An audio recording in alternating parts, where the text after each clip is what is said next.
All right, a god-awful film by an otherwise reliable director. Jack. I had Jack on my... Lovely Bones, Benjamin Button. Benjamin Button No, is the worst. Lovely Bones is understandable if you've seen The Frighteners. Really? Yeah. I've seen The Frighteners. I'm a fan of his, but there was a movie where I saw that was like, do I like Peter Jackson? Because Peter Jackson has not made enough films to be clear on what his batting average is yet, I think. It's just that the ones that he's made that have been successful have been so wildly successful that you assume he has more films to his credit than he does. He's a good amount of films, though. Yeah. He's like 8 or 9 films, and like 3 of them were really long. Yeah. 4 of them. 4 of them. Kong. Oh, yeah. Forgot about Kong. Peter Jackson, I'm not so sure that he's a great I director don't know if he's yet. reliable, right, exactly. I loved Heavenly Creatures. Yeah.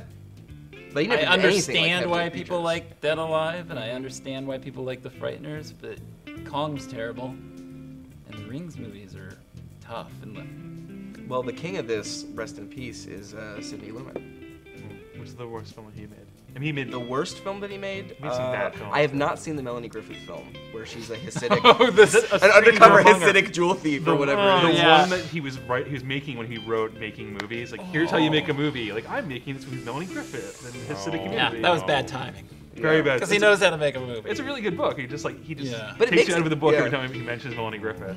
But that's one where he's made some of the greatest movies to me. That, some of them, but sure. you have no idea what it's going to be next. I find the last like 20 years of his career has been pretty brutal. He did a Gloria, like you mentioned Gloria, he did a remake of it with Sharon Stone, which no one likes. Oh Yeah, it was bad. God, that's right. Yeah, he made a lot of. I don't really like Before the Devil Knows Your Dad. What it was called. Oh, really? I liked that movie. I don't like it that much. That was great. I had a tough time with The Trouble with Charlie by That's Demi. bad.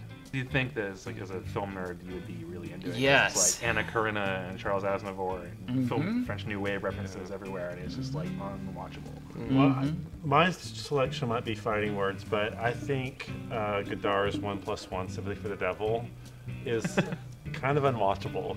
And not in like an instructive, intellectually. I think it's just really sloppy and bad. So, whereas his other stuff from the period. Do you think that's the only bad one he's made, though? from that period? I mean, usually there's other things which are kind of interesting about all the other ones, and I found there was nothing redeemable in Sympathy for the Devil. I really enjoyed the rehearsal footage.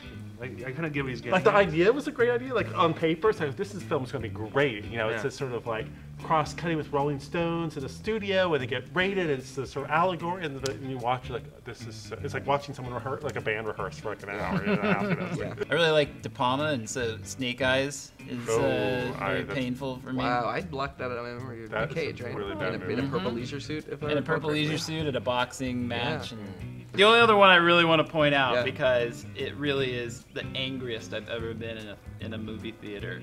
Matt mentioned it, but he mentioned it passingly, and I think we need to hammer it, which is Benjamin Button is the worst movie by a director whose all of his other movies are. I the movie I needed felt to be a good, little. really I felt like good. a little abused coming out of the theater for Benjamin Button. And A when little. and when I would hear people talk about liking it, I would get angry. You know who liked that? Like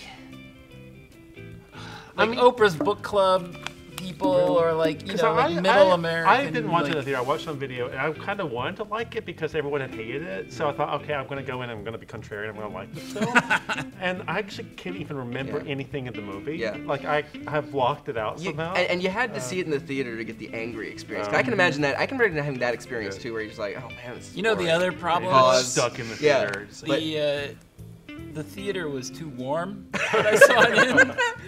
And it was a sold-out show in like one of the big theaters. Yeah, there were a lot of people when I saw it too, and, And that made it more the lady unpleasant. in front of me smelled like a salty ham. Wait, what's the difference between a salty ham and a non-salty ham? Like Country ham versus city Oh, ham. okay. If you had to sit behind it for 2.5 hours, You would know the difference. I guess 3 hours. It's 3 hours, yeah. John Stewart, that's like he obviously hates that movie because he keeps bringing it up in a really negative way, like out of nowhere for no reason. Just be like, "Hey, Benjamin Button," like a big Benjamin Button joke. He just clearly hated it. Although I will say the true contrarian comment here, which is that I do not think that David Fincher is a particularly reliable director. Really? Yeah. I like David Fincher. I like all his other stuff. I don't know. When I think about the movies I like of his, I'm like, oh, that's David Fincher, obviously, right? But I don't know. There's something about him that I don't trust. I'm not crazy about him as an auteur sort of star, but I think he's a really good director. Does that make sense? Like I don't necessarily like the sort of persona of David Fincher and like what he represents as this kind of like boyish kind of the sort of wonder kid kind of guy who like pushes, like breaks the rules, and like that's not the part that appeals to me. But he makes really solid films that are kind of technical marvels. Yeah. But then I didn't know that was the his most persona. of those. I mean, I think because of Fight Club. I always just thought he was incredibly because of Fight Club. competent. Like he just is. I mean, look at the material he chooses. I mean, he chooses stuff which is very kind of like macho material. I mean, it's.